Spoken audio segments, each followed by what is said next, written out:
अस्सलामुअलैकुम व्यूअर्स, आप देख रही हैं इस्लामिक ट्रेंड। हजरत उमर के दौरे खिलाफत में एक गुलाम था जो बार बार शराब नोशी के जुर्म में पकड़ा जाता था। हर बार उसे सजा दी जाती और लोग तंग आ चुके थे।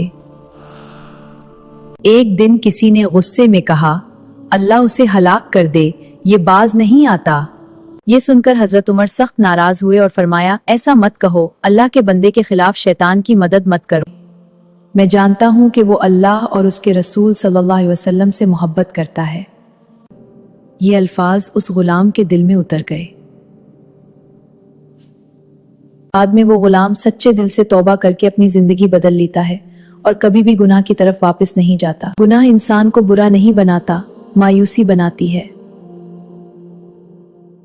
और जो गुनाहगार को अल्लाह की रहमत से नाउमीद करे, वो सबसे बड़ा जुल्म करता है।